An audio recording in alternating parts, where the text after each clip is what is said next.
berdosa. Mungkin kalau ditanya dari kawan-kawan kita atau orang di kampung kita ini orang baik. Tapi firman Tuhan tetap berkata, semua manusia sudah kehilangan, sudah berdosa dan kehilangan kemuliaan. Sudah ditayangkan, ya. Jadi kita ini diciptakan Tuhan dalam Kejadian 1 segambar dengan Dia. Tuhan itu mulia, percayakah saudara Tuhan itu mulia? Jadi kita diciptakan segambar dengan Tuhan. Berarti kita juga mulia, mencerminkan gambaran kemuliaan Tuhan. Tapi karena dosa, hilang kemuliaan Tuhan. Makanya kita diselamatkan Tuhan supaya kemuliaan Tuhan itu dikembalikan Tuhan. Ciptaan yang segambar dengan Tuhan itu dipulihkan Tuhan. Haleluya. Dunia ini tidak bisa melihat Tuhan. Tuhan ada di sorga. Tuhan Yesus beberapa tahun, 3 tahun ada di bumi, tapi kemudian Dia kembali di sorga. Dia datang untuk menyelamatkan kita, kembali di sorga. Lalu kita semua yang sudah percaya Yesus tinggal di sini tidak segera mati, karena ada rencana Tuhan bagi kita yang paling utama, mengembalikan kita kepada rencana yang semula, menciptakan kita segambar dengan Tuhan, mulia, supaya kita dipulihkan.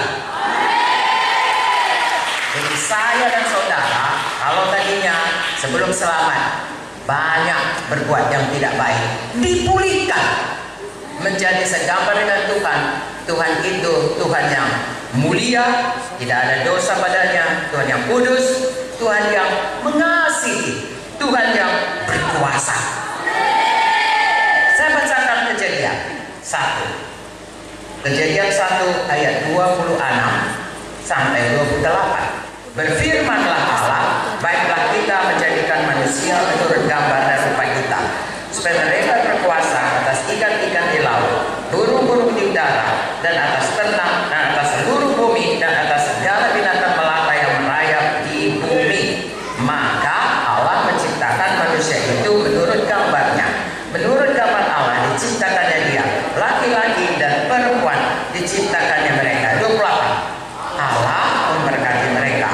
Lalu Allah berfirman pada mereka, beranak cuculah, bertambah banyak, penuhilah bumi, taklukkanlah itu, berkuasalah atas ikan-ikan di laut, burung-burung di udara, dan atas segala binatang yang merayap di bumi. Haleluya. Jadi kita diciptakan segambar dengan Tuhan. Kita diciptakan untuk bertambah banyak, berganda-ganda, dan kita diciptakan untuk berkuasa. Sesudah berdosa, saudaraku, ini semuanya hilang. Kemuliaan Allah hilang. Kita bukan lagi berkuasa, bahkan kita menjadi hamba dosa. Ya, Roma 6 berkata, dulu sebelum kita terima Yesus, kita hamba dosa. Sekarang sesudah terima Yesus, kita hamba kebenaran. Hamba itu artinya kepada siapa kita patuh, taat, kita hambanya. Kalau kita taat kepada dosa, kita hamba dosa. Itulah sebelum kenal Yesus. Sesudah kita kenal Yesus, kita sekarang hamba Yesus. Itulah yang membuat kita bisa dipulihkan Tuhan kembali seperti ciptaannya dulu, rencananya dulu waktu menciptakan manusia. Pada waktu kita memilih menjadi hamba Yesus, maka kita bisa dipulihkan kembali kepada kemuliaan Tuhan. Kemuliaan yang segambar dengan Tuhan. Tidak satu hari, hari lepas hari, sampai kita mati. Singkat ceritanya, artinya saya dan saudara kalau sudah terima Yesus harus berubah. Harus berubah. Meninggalkan manusia lama, masuk atau hidup dalam manusia baru. Kalau Yesus sudah betul-betul dalam hati kita, Yesus itu betul-betul sudah menyucikan dosa kita, Yesus itu betul-betul Tuhan dalam hidup kita. Roma 10 ayat 10 berkata, percaya dengan hati Yesus itu sudah mati dan bangkit pada hari ketiga untuk menebus kita. Dialah Tuhan kita hambanya. Dan kalau orang mengaku itu hidup yang mesti berubah. Haleluya. Kalau dahulu dia mencuri, berhenti mencuri. Saya bacakan Efesus. Tahukah saudara, firman Tuhan itu adalah Tuhan sendiri. Pada mulanya adalah firman. Firman itu bersama-sama dengan firman itu adalah. Jadi saudaraku, apa yang dikatakan firman Tuhan ini, itulah sebenarnya kehendak Tuhan, itulah kebenaran Tuhan. Mari kita ikut sungguh-sungguh. Mari kita baca Efesus 4 ayat 22 dahulu, supaya kita semua berubah, dipulihkan Tuhan, supaya Papua penuh dengan kemuliaan Tuhan.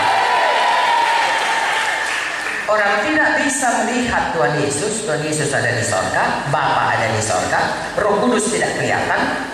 Itulah Tuhan kita, ya, Tritunggal, Allah Bapa, Allah Anak, Allah Roh Kudus. Tidak ada yang bisa nampak. Tapi orang bisa melihat, ya, dari kehidupan kita bagaimana sebenarnya mulianya Tuhan itu. Karena hidup kita mencerminkan kemuliaan Tuhan. Bagaimana bisa mencerminkan kemuliaan Tuhan kalau kita berubah? Kalau kita tidak berubah, kita tetap kehilangan kemuliaan Tuhan. Tapi kalau kita berubah, kita mencerminkan kemuliaan Tuhan. Saya bacakan 2 Korintus 3 ayat 18, di mana kita makin hari makin mencerminkan kemuliaan Tuhan. Dan untuk itu kita semua harus mau berubah. Baik, saya bacakan, kita sama-sama membaca. Bagus kalau kita sama-sama membaca, supaya betul-betul kita makin dengar, makin ingat, dan makin masuk di hati kita. Ayat 22 Efesus 4, yaitu bahwa kamu berhubung dengan kehidupan kamu yang dahulu harus menanggalkan manusia lama yang menemui kebinasaannya oleh nafsunya yang menyesatkan. Stop. Saya dan saudara harus meninggalkan manusia lama, manusia yang dulu kita sebelum ikut Tuhan, itu yang kita perbuat. Tinggalkan itu. Itu sebabnya kita semua mau dibaptis.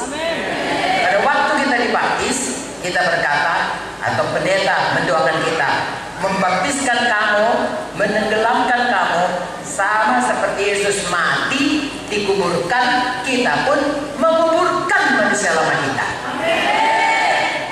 Kalau sudah dikuburkan, saudaraku, gak ada lagi bangkit, kecuali kalau dia gak mati. Kalau dia mati, dikubur, gak ada lagi. Seharusnya begitulah manusia lama atau hidup kita yang berdosa dulu. Kita kuburkan, tinggalkan itu semuanya, jangan biarkan lagi bangkit. Bagaimana caranya? Ayat 23, supaya kamu dibaharui di dalam roh dan pikiranmu. Tapi roh dan jiwa, pikiran kita itu harus berubah. Karena dari situlah manusia lama itu bertindak. Bagaimana pikirannya, bagaimana rohnya di dalam, bagaimana kehendaknya, itulah yang menjadikan dia. Kalau pikirannya baik, dia jadi orang baik. Kalau pikirannya najis, dia akan jadi orang najis, melakukan hal yang najis. Itu sebabnya harus dibaharui. Roma 12 ayat 1 dan 2 berkata, supaya kita membaharui pikiran kita ini, sehingga kita tahu apa kehendak Tuhan, apakah yang baik, yang berkenan dan yang sempurna. Makanya saya dan saudara baca itu saudara tiap hari. Setia kebahagiaan. Jadi pelaku firman. Lalu dengan demikian saudara, terus saudaraku membaharui pikiran dan terus berjalan dalam ayat 24, mengenakan manusia baru yang telah diciptakan menurut kehendak Allah di dalam kebenaran dan kekudusan yang sesungguhnya. Saya dan saudara berubah. Haleluya.